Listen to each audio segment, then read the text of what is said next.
Hello everyone and welcome to my 6th Manga Monday, and today I'll be reviewing this bad boy, Lone Wolf and Cub, omnibus edition by Dark Horse. So, first a little bit about what the book is about, and it's about a lone wolf and a cub.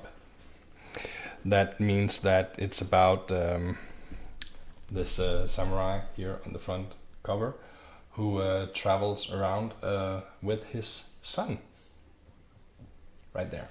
So, well, I'm really trying here to start off with a good explanation about what the book is about before I move forwards into what I think about it.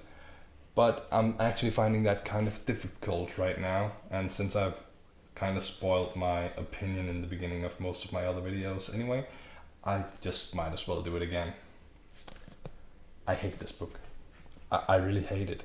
And I hate that I hate it because unlike some of the other manga I've read that I've really hated, this one was a recommendation from people that I trust and usually share my opinion with, and that means that I also had high expectations to it.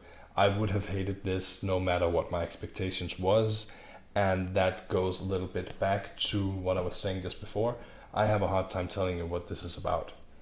I really have. I have been consciously, since I started this video almost a minute ago, trying to show you this book from a slight angle of downwards because I wanted you not to notice before I tell you, which is now, that I have a bookmark in here. This is how much I've read. I still have like a quarter of the book left to read. I mean, I really wanted to read this whole book before I did my review, but the third quarter of the book that I read, I postponed it for a very long time, and then I just blasted right through it, and I didn't really care, and I couldn't bring myself to care because there's so many problems that I see with this book, and the primary problem with it is the art. I'm gonna show you some random art right now, and I might as well tell you there is nudity, there is explicit sexual content in this book. I don't think you'll see it from random pages because it's not a big part of the book or anything, but it is in there, so my apologies if I show that to you and you don't want to see it. But I do need to show you the art to tell you what my big concern and my big issue with this book is. Now, if you see in this panel right here, there is a girl talking to two guys. Can you tell these two guys apart as characters? Could you? If you had seen these earlier in the book, and I honestly don't know if I have, could you tell me who is who? If you look in the next panel down here, she's only talking to one of them, and I cannot tell you which one of these two guys that is. Now, that might not matter under these simple circumstances, but it's the same for the two girls over here. They're just two girls. Everyone in this book looks exactly the same. And I mean, one of the reasons I read graphic novels and manga and stuff is that when I read a regular, just purely written book with no illustrations, I often quit after like 3 or 4 chapters when suddenly the author mentions that is when this character tells his wife that this other character's brother had also been talking to his son about what the main character had also been talking to his wife about. So there's main character, there is wife, and then there's 3 other people, and if I cannot envision all those 5 people, then I start to lose part of the story, and I hate that. So I rarely read those kinds of books. It's mainly something I do if I either have pictures of the main characters or if I've seen the movie or something like that, because I just hate it. And in this book, this is even worse than that, because in regular textbooks you normally get a good explanation of how people look or how they should feel, but you don't get that here. You just get a drawing of a guy. So this guy says that, and most of the people in this book doesn't even have a name, and they all look the same. So that's a major issue for me. It really, really is. The next major issue that I have is that the storyline to me goes something like, there's a samurai and he is awesome. He will prevail in every single situation ever presented to him. At this point in the book, 3/4 through an omnibus, I think there's like 6 or 7 omnibuses to this whole manga, he has been in trouble once for one panel. Not even for one page, but for one panel. He's fighting someone, he ends up dropping down on the side of a cliff. This is spoiler territory, I know, but he ends up dropping down from the side of a cliff. And the antagonist looks down at him and laughs. So he takes his long spear and does something to it that turns it into, or like a cane or something, turns it into a spear, stabs him in the stomach and pulls him off the mountain and climbs back up. One panel, right there. That's all the trouble he's had throughout this. Otherwise, he's just been playing games, and you never really have any doubt that he's gonna prevail because he's just such a smart ass. And I mean, I cannot think of a single positive thing to say about this book. And I mean, this is strange because a couple of weeks ago I reviewed D&, Angel, where I told you that I really didn't like the book because it was just so full of cliches and so many things there that I almost felt like the author was talking down to me. But in this book, I don't feel like the author is talking to me at all. And like I said, with D&, Angel, there's probably an audience for it. It's probably a good series. I'm just not the intended audience. This book, I don't understand how it can sell as well as I think it does. I don't understand how it can come as well recommended as it does. I don't understand why it was recommended to me, because I cannot think of anything positive to say about it. I would say that this is worse than D&, Angel, because D&, Angel, I still want my girlfriend to read it. I want my sister to read it because they like Twilight and stuff like that I really don't get. So if this is somehow their thing, if this comes closer to what they like in a book, then perhaps they'll enjoy it. And I think there is an actual chance that they might. This book I would not ask anyone to read ever, because you cannot tell the characters apart.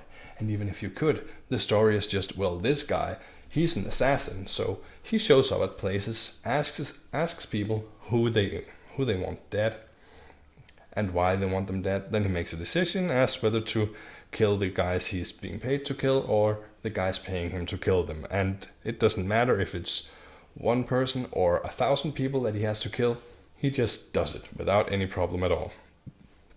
At the point where I'm dropping off right now, they're trying to show that his son is just as awesome, even though he's only 3 years old. This is actually another problem I have with this book.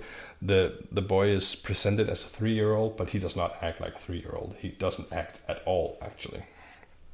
So they're starting to give him a little bit of character development near the end of this omnibus, but that's just too little too late to me. I mean, I won't be finishing this book. That's why I'm doing the review now. I'm not going to be finishing the book, because it just straight up sucks. Let's go through my checklist here and see how did I stumble upon it? Well, it was recommended to me. How much have I read? 3/4 of an omnibus. What's it about? Nothing at all. Is it supernatural?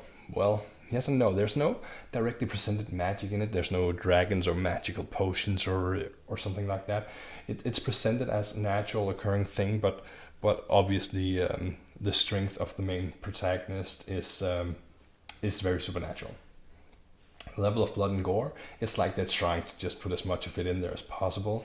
And the level of sexuality, well, like I told you in the beginning, this book has a lot of nudity and explicit sexual content. I almost felt like, because I think it's like in the first couple of pages, or at least in the first couple of chapters, they have a very explicit sex scene with drawings of fingers caressing nipples and stuff like that. So they definitely try to make this appeal to adults, but at least to me it doesn't, because they don't know how to tell a story, graphically or otherwise. Level of humor, I haven't seen any. There might be some humor in here, but it might just be lost on me because I hated it so much. Was it easy to read? No, actually it was not easy to read. You have your pages like these where where you have almost nothing said, but you also have the opposite. I'm trying to see if I can find a good example here somewhere, but you have the opposite as well, where you just have blocks of text. I even had some pages where I felt like this might as well be a textbook and not a graphic novel. So it was not a fast read. It was one of the slower mangas to read that I've come across so far. It's still fast because, hey, it's manga, but it's not as fast as I wanted it to be. So do they use cliffhangers? I don't know. I never cared enough about this story to feel a cliffhanger if it was there. Sorry. Is there a 3-in-1 version? There's an omnibus. I guess that counts. How long is the series? Too long. I think there's like 7 or 8 omnibuses right now. I don't know if there's more coming, but it's too long. I mean, I don't recommend it, so I haven't looked into these things. And I also don't know if there's an anime, but I'm pretty sure there is no anime for it. So how would I rate this? Well, I never thought I would rate anything below DN Angel, which I only gave 1 out of 10. But I think this would have to be a 0. Really, I really don't like it. And I feel so bad because someone recommended this to me, and I feel like I'm shitting up and down on their backs right now, and that's not what I mean to do. I always appreciate a good recommendation, I really do, and I wish to get more recommendations also from the people who recommended Lone Wolf and Cub, but all I can say is it really wasn't for me. I do not understand what was supposed to be so great about this book. So yeah, that is the bottom scraper. This is actually kind of funny because when I started doing these reviews, I don't know if you've seen all my videos, then you know that in the first video and in the second video, I say that the only reason that Vinland Saga only gets an 8 out of 10 is because I want to leave some headroom in case I stumble upon something that is even better. But if I never do, then I probably would adjust my grades to give Vinland Saga a 10 out of 10. And when I, the following week, gave One Piece 8.1, I actually wanted to just give it 8, but I didn't want to put them on the same level, so I wanted to just say which one was better if I had to choose. And I chose One Piece, so that's why that had 8.1, but still, I didn't want to go to the top level to say that this is just a 10 out of 10. So it's kind of funny that the sixth book that I review is getting the absolute shittiest grade that you could ever give anything, but I just cannot think of anything I've ever read that was worse, and I cannot think of any way to make a book worse than this is. So that's why this is getting a 0, and I don't think I need to save any space in the bottom of this category scale, because I cannot imagine ever reading anything worse than this. Stay away from Lone Wolf and Cub. Okay, with that out of the way, next week I'm gonna be reviewing Full Metal Alchemist, another favorite as mangas go, and stay tuned. Subscribe if you want to see it. Bye bye.